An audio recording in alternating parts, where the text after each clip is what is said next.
यहाँ पे आज ही 4 नाम दिए गए हैं जो जाहिर है कि मुस्लिम नहीं है।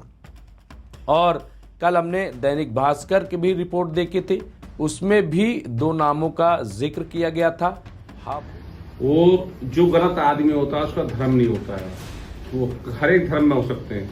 देखो नक्सली हिंदू धर्म में थे, बहुत आतंकवादी देखो नेवी में हिंदू पकड़े गए, बहुत से आतंकवादी आर्मी वाले पकड़े गए, बहुत से आतंकवादी पंजाब में हिंदू पकड़े गए। आप ऐसा मत सोचो, ये एक सोच गलत है कि मुसलमान ही आतंकवादी होता है, वो हर एक। जस्टिस मार्कंडे काटजू ने एक्स प्लेटफॉर्म पे 12 नवंबर को लिखा है, बिना जांच पड़ताल किए हुए दिल्ली बम ब्लास्ट के मुजरिमीन का नाम घोषित कर दिया गया है और ये सब मुसलमान होना लाजमी था, क्योंकि दुनिया के सारे मुसलमान दहशतगर्द होते हैं जिनके पास बम फोड़ने के अलावा कोई काम नहीं है।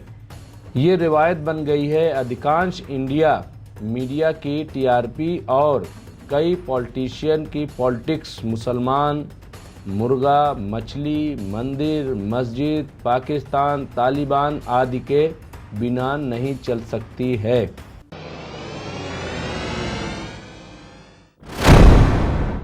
आदाब, मैं हूं मुमताज आलम रिजवी और मैं बात करूंगा जो दिल्ली में कार बम धमाका हुआ है। लाल किला के सामने जो मेट्रो है, गेट नंबर 1 पर यह धमाका हुआ। धमाके के बाद जांच चल रही है। दिल्ली सरकार ने अब इसे बाकायदा आतंकवादी धमाका करार दिया है, ऐसी रिपोर्ट चलाई जा रही है। लेकिन जो फैक्ट्स आ रहे हैं, जिस तरह से सोशल मीडिया पे सवाल खड़े किए जा रहे हैं, वो भी बहुत इम्पॉर्टेंट हो जाता है, क्योंकि जब गोदी मीडिया सवालों के घेरे में हो और ऐसे में जो सोशल मीडिया प्लेटफॉर्म है उस पे जिस तरह के दावे किए जा रहे हैं वो भी आप तक पहुंचाना ज़रूरी है। और वो इसलिए बहुत इम्पॉर्टेंट है कि क्या वाकई इस धमाके के पीछे कुछ और साजिशें हो रही हैं, कोई और बहुत बड़ी बात है। 3-4 बड़े फैक्ट्स लेकर के मैं हाजिर हुआ हूं जो आपकी खिदमत में पेश करूंगा।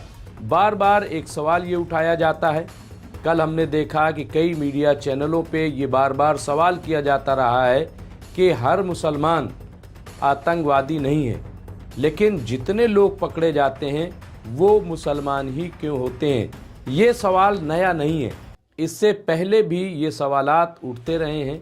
लेकिन जब इसमें भगवा धारी लोग आतंकवादी मामलों में पकड़े गए, जिसमें साध्वी प्रज्ञा सिंह ठाकुर समेत कई बड़े नाम आए थे, तो उसके बाद से इस तरह के सवालात बंद हो गए थे।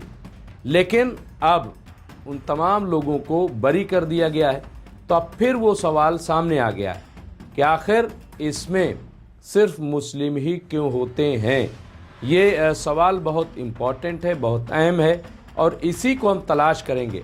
अब यहाँ पे आप देखिए कि नेहा सिंह राठौर सपोर्टर, ये बहुत ही चर्चित सोशल मीडिया प्लेटफॉर्म है और इस पे हर रोज़ बड़े बड़े अच्छे कमेंट्स के साथ साथ बहुत अच्छे अपडेट्स भी आते हैं। अब यहाँ पे आज ही 4 नाम दिए गए हैं जो जाहिर है कि मुस्लिम नहीं है। और कल हमने दैनिक भास्कर की भी रिपोर्ट देखी थी, उसमें भी 2 नामों का जिक्र किया गया था। हापुड़ में उन्हें अरेस्ट किया गया और उनके पास से धमाका खेज मादा बरामद किया गया था। 4 नाम इसमें इन्होंने लिखा है कि देवेंद्र, सोनू के बाद शोभित और वीरेंद्र हुए गिरफ्तार, तो इन्हें गिरफ्तार किया गया है। ये 4 नाम जाहिर है कि ये मुस्लिम नहीं है। और जैसा कि हमने बताया कि दैनिक भास्कर में 2 नामों का जिक्र है, आप देख सकते हैं। तो ये जो 4 नाम आए, क्या इनकी तहकीकात होगी?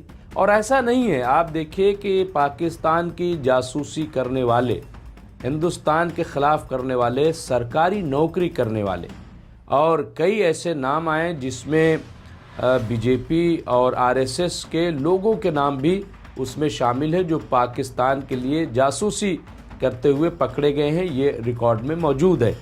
तो अब यहाँ पे ऐसी चीज़ें आई हैं। और यही नहीं, बल्कि आप देखिए यहाँ पे एक्स प्लेटफॉर्म पे आफरीन रिजवी हैं, उन्होंने भी गाज़ियाबाद के हवाले से एक बड़ा दावा किया है और उन्होंने पोस्ट किया है और इस तरह से पोस्ट किया है कि आखिर गोदी मीडिया क्यों खामोश है। उन्होंने लिखा है कि गाज़ियाबाद में छापामारी के बाद बजरंग दल के कार्यकर्ता रामू के घर से भारी मात्रा में बारूद बरामद हुआ है। ये बम का ज़ख़ीरा बरामद हुआ है, हथियारों का ज़ख़ीरा बरामद हुआ है और ये इतना था कि पूरे शहर को उड़ाया जा सकता था। ये इनका दावा है। सोशल मीडिया पे इस तरह की खबरें चल रही हैं। आफरीन रिजवी नाम है, एक्स प्लेटफॉर्म पे इन्होंने ये दावा किया है और ये आप देखिए कि अब इन्होंने ये कहा है कि आखिर गोदी मीडिया इस मसले पर चुप क्यों है। उसे इस मसले पर बोलना चाहिए, आवाज़ उठानी चाहिए, लेकिन वो इसे नहीं दिखाता क्योंकि एक एजेंडा तय करना है। इसी तरह से आप देखिए कि जो कार है वो कार गैर मुस्लिम के नाम पे थी, लेकिन कहीं कोई उसका जिक्र नहीं किया गया और मीडिया बार बार, जो सोशल मीडिया ख़ास तौर से बार बार चीख कर ये कह रहे थे कि दरअसल हिंदू का नाम इसलिए नहीं लिया जाता क्योंकि जो एजेंडा है वो कहीं न फेल हो जाए। तो क्या वाकई इसके पीछे कोई एजेंडा है, ये माना जाए कि ये जो दावा किया जा रहा है, ये दावा क्यों किया जा रहा है। अच्छा, ये दावे जो हैं कोई छोटी मोटी सिर्फ शख्सियतों के हवाले से नहीं है, सिर्फ आप समझें कि ये दावा कोई आम लोग, बल्कि अब आपको बताएं एक बड़ा नाम सामने आया है और बहुत ही मशहूर रहा है, मकबूल रहा है, आप सब जानते हैं। मैं बात कर रहा हूँ जो पूर्व साबिक justice supreme court Markandey Katju ji का। मार्कंडे काटजू ने भी अपने एक्स प्लेटफॉर्म पे कुछ हक़ायक़ लिखे हैं। उन्होंने कहा कि जब भी इस तरह के धमाके होते हैं तो पुलिस जो असली मुजरिम है उनको नहीं पकड़ पाती, जो असली आतंकवादी हैं उनको नहीं पकड़ पाती, लेकिन उन्हें पकड़ना तो है क्योंकि अगर नहीं पकड़ेंगे तो सस्पेंड कर दिए जाएंगे, बर्खास्त कर दिए जाएंगे।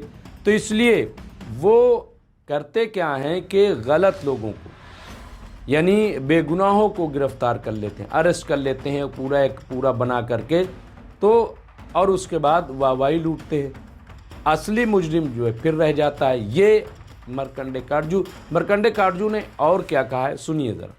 जस्टिस मार्कंडे काटजू ने एक्स प्लेटफॉर्म पे 12 नवंबर को लिखा है, बिना जांच पड़ताल किए हुए दिल्ली बम ब्लास्ट के मुजरिमीन का नाम घोषित कर दिया गया है और ये सब मुसलमान होना लाजमी था क्योंकि दुनिया के सारे मुसलमान दहशतगर्द होते हैं जिनके पास बम फोड़ने के अलावा कोई काम नहीं है। ये रिवायत बन गई है अधिकांश इंडिया मीडिया की, टीआरपी और कई पॉलिटिशियन की पॉलिटिक्स मुसलमान, मुर्गा, मछली, मंदिर, मस्जिद, पाकिस्तान, तालिबान आदि के बिना नहीं चल सकती है। मार्कंडे काटजू ने एक और ट्वीट किया है जो एक्स प्लेटफॉर्म पे है उसके बाद, जिसका तर्जुमा ये है कि हिंदुस्तान में हिंदुओं का एक बड़ा तबका अब अपना फ़ख्र और खुशी उनकी अपनी भलाई, अपने मज़हब या अपने मुल्क से हासिल नहीं करता, बल्कि उस तकलीफ़ से हासिल करता है जो वो मुसलमानों को पहुंचा सकते हैं। हिंदू होने की नई तारीफ़ इसके तौर पर की गई है जो मुसलमानों से नफ़रत करता है। तो ये जस्टिस मार्कंडे काटजू का बयान है जो उन्होंने एक्स प्लेटफॉर्म पर लिखा है। तो ये मार्कंडे काटजू जी का बयान था, आपने देखा, ये एक्स प्लेटफॉर्म पे उन्होंने लिखा है और जाहिर सी बात है कि मार्कंडे काटजू इससे पहले भी इस तरह की बातें करते रहे हैं। वो अपने बयानात के लिए, जब वो जज थे, जस्टिस थे, तब भी वो अपने फ़ैसलों को लेकर के, अपने बयानात को लेकर के हमेशा चर्चा में रहे हैं। ये भी जाहिर सी बात है कि ये कोई मामूली शख्स नहीं, बल्कि पूरी ज़िंदगी इंसाफ करने में मार्कंडे काटजू ने गुजार दी है। अब इनका बयान, क्या ये माना जाए कि ये बयान हल्के में लिया जाए, ये बयान को नज़रअंदाज कर दिया जाए? मेरे ख़्याल से ऐसा नहीं करना चाहिए, लेकिन फिर भी इन बयानात से तो बात नहीं बनती है। बात तो वही होगी जो तहक़ीक़ात होगी, जो जांच होगी, वही निकल के आएगा। सरकार के सामने भी बड़े चैलेंजेस हैं, बड़े सवालात हैं। सवाल ये है कि आखिर सरहदें इतनी कमज़ोर क्यों होती जा रही हैं? क्यों बार बार पुलवामा हो गया, पहलगाम हो गया, अब ये लाल किले तक आतंकवादी पहुंच गए, धमाका कर देते हैं, तो जिम्मेदार कौन है?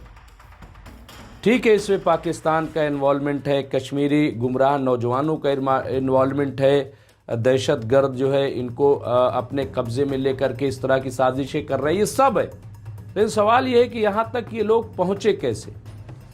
ये कहाँ की कमज़ोरी है, कहाँ की नाकामी है? अगर 2900 किलोग्राम धमाका खेज मादा बरामद हो जाता है और जमा कर लिया जाता है तो सरकार को पता क्यों नहीं चला? जो खुफिया एजेंसी हैं उनको पता क्यों नहीं चला? क्यों वो चूक जाती हैं बार बार? चौकीदार बार बार कहा जाता है कि चौकीदार हूँ मैं, तो चौकीदार से बार बार चूक क्यों हो जाती है? अब ये सवाल खड़ा कर दिया जाए तो कहेंगे कि साहब ये वक्त नहीं है सवाल करने का। पुलवामा हुआ तो रोक दिया गया कि वक्त नहीं है सवाल करने का, लेकिन वोट खूब मांगे गए। जब पहलगाम हुआ तब भी सवाल न कीजिए, सब पूरा मुल्क मुत्तहिद हो गया लेकिन सवाल न कीजिए। अब यहाँ पर भी हो गया, सवाल न कीजिए। सवाल क्यों न किया जाए? क्या वजह क्या है? क्या सवाल करने से मोराल डाउन होता है किसी का? नहीं, हरगिज़ नहीं। सवाल करना पड़ेगा और सरकार को जवाब भी देना पड़ेगा। अब आप देखिए, जहाँ तक मैं देख रहा था कल एक ट्रेंड सेट किया जाता है, क्योंकि उसमें डॉक्टर्स जो है वाइट कॉलर, बिल्कुल इससे पहले इंजीनियर्स वगैरह भी इसमें शामिल थे, अब वाइट कॉलर डॉक्टर्स शामिल हैं। ये हैरान कर देने वाला वाक़या, इसमें कोई दो राय नहीं है। ये अगर आतंकवादी लोग या आतंकवादी संगठन, दहशतगर्द तंजीमें अगर वाइट कॉलर तक को अपने कब्जे में ले रहे हैं, शिकंजे में ले रही हैं और वो इसमें इन्वॉल्व हो रहे हैं, तो ये बहुत अलार्मिंग है। और मैं समझता हूँ कि सबसे ज़्यादा मुस्लिम तबके की जिम्मेदारी है कि वो अलर्ट हों और ऐसी किसी भी सरगर्मियों पे नज़र रखें, अपने बच्चों पे नज़र रखें कि वो गुमराह न होने पाएँ। वो रात में कहाँ जाते हैं, 2-2 महीना गायब क्यों रहते हैं, 1 साल में बातचीत, जैसा कि अभी आया कि मेरी 1.5 साल से बात नहीं हुई, मेरी 2 साल से बात नहीं। सवाल ये है कि आप वालिदैन हैं, आप बड़े भाई हैं, आप बहन हैं, आपको क्यों पता नहीं है कि आपका भाई कहाँ है, आपकी बहन कहाँ है, क्या वो कर रहे हैं? ये पता होना बहुत ज़रूरी है, पता लगाया जाना चाहिए कि आखिर ऐसा क्यों है, कहीं ऐसा तो नहीं गलत ट्रैप में कोई जा रहा है। सोशल मीडिया चेक करते रहना चाहिए कि आपका बेटा, आपका भाई सोशल मीडिया पे क्या लिख रहा है, क्या बातचीत हो रही है। महज सिर्फ आतंकवादी नहीं बल्कि और बहुत सारे मामलात में ये आपकी हमारी जिम्मेदारी है कि कान खुले रखें। ये बहुत इम्पॉर्टेंट है और हमें आतंकवाद के ख़िलाफ़ खुलकर बोलना भी पड़ेगा, इसमें कोई दो राय नहीं है। सारी तंजीमों को उठ के खड़े होना पड़ेगा, क्योंकि इल्ज़ाम हम पर है तो हमें ही बोलना पड़ेगा, आगे आना होगा, इसमें कोई दो राय नहीं है। एजेंसियां जो करेंगे। अब यहाँ एक और वीडियो चल रहा है जो आखिरी है कि नरेंद्र कुमार शर्मा जी हैं, देवबंद थाने में वो इंचार्ज हैं और उनका वीडियो वायरल हो रहा है। थोड़ा से मैं चाहूंगा कि वो भी आप भाई, जब से मैं आया हूँ तो मुझे पता है खुराफात कौन कर सकता है, कौन सा गांव कर सकता है। आज की रेट में ये देखो 3 महीने से किसी भी गांव के सदस्य ने आके खुराफात करी कस्बे में भी नहीं बिगाड़ पाएंगे। ईश्वर की अगर वो होगी, मैं अगर गलत करूंगा, सद्भाव से काम करता हूँ, ईश्वर को हाजिर नाजिर रख के काम करता हूँ। ये कुर्सी मेरी माँ है, अगर मैं गलत काम करूंगा तो मैं अपने जाल में खुद ही फंस जाऊंगा। सर 2 घंटे मीडिया के गिराएंगे यार। आदि होता है उसका कोई धर्म नहीं होता है, वो जो गलत आदमी होता है उसका धर्म नहीं होता है, वो हर एक धर्म में हो सकते हैं। देखो नक्सली हिंदू धर्म में है, बहुत आतंकवादी देखो नेवी में हिंदू पकड़े गए, बहुत से आतंकवादी आर्मी वाले पकड़े गए, बहुत से आतंकवादी पंजाब में हिंदू पकड़े गए। आप ऐसा मत सोचो, ये एक सोच गलत है कि मुसलमान ही आतंकवादी होता है। वो हर एक धर्म में हो सकता है, लेकिन वो धर्म का आदमी नहीं। हमारे जो है आदर्श कुरान, हमारे आदर्श रामायण में कहीं नहीं लिख दिया कि इंसान को कष्ट पहुंचाना। जो आदमी इंसान को कष्ट पहुंचा रहा है, कल मेरे पास आज तक एक मुस्लिम या एक कोई भी धर्म का आदमी ला देना और एक आदमी ये कह दे अब तक की नौकरी में 34 साल की में कि साहब इंस्पेक्टर साहब ने धर्म के अनुसार और पक्षपात करा है, यह हमारी रिपोर्ट नहीं लिखी गई तो भाई साहब मैं नौकरी त्याग कर चले जाऊंगा। सही बात है। कल एक खबर चलाई मनदीप जी ने, हमारी जाति पुलिस है, ना हम हिंदू है ना मुसलमान है, वो ना ब्राह्मण है ना त्यागी है, सही कहा। हमारी जाति पुलिस है, पुलिस ही हमारा धर्म है, पुलिस ही हमारा मजहब है और हम भारत के लिए मर मिट देंगे, हम अपने देश के लिए कुर्बान हो जाएंगे, हम इसकी सुरक्षा के लिए अपने अगर हमारे प्राण भी चले जाए तो कोई हमें गम नहीं है। हम जो भर्ती हुए हैं, मैं दूसरे के ऊपर तो टॉपिक नहीं छेड़ने का, हम जो भर्ती हुए हैं ना हम पैसे की वजह से भर्ती हुए हैं, घर की स्थिति ठीक थी, पिताजी दादा हमारे जमींदार थे, पिताजी ठीक थे। हमारे मन में यह आया कि जब मैं पढ़ने जाता था तो गरीबों को मैं बाहर टहलता देता था, तो थाने में काफी दलाली ड्रामेबाजी होती थी। कुछ दलाल लोगों को कोई मतलब नहीं, सफेद कुर्ता पजामा पहना और घर पे एक बीघे जमीन नहीं और कुछ धंधा नहीं उसका, और पूरे दिन वो एक पार्टी पकड़ते और 5 हजार ले लेते, और वो आतो साथ ही जो इंस्पेक्टर हैं या कोई भी कोतवाल है या ऐसो हैं, ये किसी जब कोतवाल भाग नहीं देते तो फिर वो चौकी इंचार्ज के पास जाते, चौकी इंचार्ज देते फिर बीट फांसे, तो वो जो है अपना वर्चस्व बनाने के लिए। तो आपने सुना, ये नरेंद्र कुमार शर्मा जी का वीडियो है। इसमें जो वो कह रहे हैं वो बिल्कुल हकीकत है, सच्चाई है कि आतंकवाद का कोई धर्म नहीं होता, कोई मज़हब नहीं होता, कहीं से भी हो सकता है। तो कहने का मतलब ये है कि फिर ऐसा क्यों हो रहा है, बहसें गलत ट्रैक पे क्यों जा रही हैं, क्या इसके पीछे सियासत है? आज ये कहा जा रहा है कि टाइमिंग को लेकर के कि जब बिहार में 11 तारीख को पोलिंग होनी थी, उससे एक दिन पहले आखिर ये धमाका क्यों हुआ। ये सवाल बार बार, क्योंकि पुलवामा याद आ जाता है, फिर जो आनजहानी गवर्नर सतपाल मलिक, उनके बयानात वायरल हो रहे हैं, वो याद आ जाते हैं, बहुत सारी बातें हैं। आतंकवाद पे देखिए कोई समझौता नहीं होगा, मैं बार बार कह रहा हूँ, आतंकवाद पे समझौता नहीं होना चाहिए, लेकिन बेगुनाहों की गिरफ्तारी और आतंकवाद को छुपाना ये भी नहीं होना चाहिए। जो भी आतंकवादी है, चाहे वो सोनू हो, देवेंद्र हो, मुजम्मिल हो, आरफा हो, कोई भी हो, मैं कह रहा हूँ जो भी हैं, मैं कह रहा हूँ कि उन्हें अरेस्ट करना चाहिए, उन्हें गिरफ्तार करना चाहिए, लेकिन उस पर राजनीति नहीं होनी चाहिए। और बेगुनाह को पकड़ लेना महज वाहवाही के लिए ये भी नहीं होना चाहिए, इस बात का ख्याल रखना चाहिए। बहरहाल ये कुछ हकायक थे, कुछ सोशल मीडिया पे दावे थे जो आप तक पहुंचाना बहुत ज़रूरी है और इन्हें नज़रअंदाज भी नहीं किया जा सकता, बल्कि इनके पीछे जा कर के जो सच्चाई है वो सामने आनी चाहिए। और किसी ख़ास तबके के ख़िलाफ़ नफ़रत फैलाना ये भी ठीक नहीं। आप बताइए, 20-25 करोड़ मुसलमानों को कटघरे में खड़ा कर देना, उन्हें बार बार ये कहना कि आप आतंकवादी हो, जिस तरह का माहौल बनाया जा रहा है, डिबेट पे जो बहस होती तो होती है।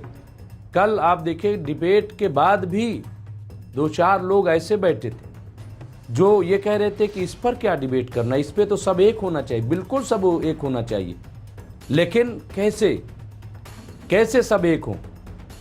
एक वो तबका है जो सवाल ही नहीं करता, सरकार से पूछता ही नहीं है, अंधभक्त। दूसरा वो है जो सवाल करता है, तो क्या सवाल भी ना किया जाए, सवाल भी ना पूछा जाए? जो काम मीडिया का है वो मीडिया कर नहीं रहा है। मीडिया का काम सवाल पूछना है, मीडिया का काम तहकीक करना है, मीडिया का काम सच्चाई निकाल कर बाहर लाना है, लेकिन मीडिया वो नहीं कर रहा है, बल्कि मीडिया वो कर रहा है जो उसे दे दिया जाता है प्रोजेक्ट। तो फिर आप बताइए कैसे हो? और अगर कोई सवाल कर ले तो क्या ये देश के खिलाफ हो गया? क्या ये देश के खिलाफ कोई साजिश हो गई? क्या इसे ये माना जाए कि स्लीपर सेल के तौर पे, जैसा कि डिबेट में कहा जाता है कि साहब ये स्लीपर सेल, यानी अगर सवाल आपने खड़ा कर दिया तो वो स्लीपर सेल हो गए? कैसे कौन सवाल करेगा, कौन सच्चाई लाएगा? और कई बार ऐसा होता है कि सरकार भी गुमराह हो जाती, लेकिन सरकार में बैठे लोगों की जिम्मेदारी है, क्योंकि एक बार नहीं, 2 बार नहीं, ये 3री बार हो गया। नोटबंदी की गई कि आतंकवाद खत्म करेंगे, 370 खत्म किया गया, आतंकवाद खत्म करेंगे। तो ये क्यों नहीं ख़त्म हो रहा है? इस पे गौर करना पड़ेगा, सोचना पड़ेगा। पाकिस्तान जो बार बार साजिशें कर रहा है, तो पाकिस्तान को कैसे जवाब दिया जाए? ऑपरेशन सिंदूर हमने किया, जवाब दिया, लेकिन वो मानने के लिए तैयार नहीं। हो सकता है कि पाकिस्तान किसी के हाथ में खेल रहा हो, हिंदुस्तान पे तो सबकी नज़र है, इसमें दो राय नहीं। तो इसको जांच कौन करेगा? इसकी वहाँ तक पहुँचेगा कौन? ये आम इंसान तो नहीं पहुँचेगा। तो वहाँ तक पहुँचने के लिए जो भी जिम्मेदारी हो जिसकी, वो उसको अदा करे। तो ये बड़े फैक्ट्स है जो हमने पेश किए हैं, और भी धमाके के सिलसिले में जो भी हक़ाइक़ आएंगे हम आपको अपडेट करते रहें। आप देखते रहे MMC न्यूज़ इंडिया। बहुत बहुत शुक्रिया।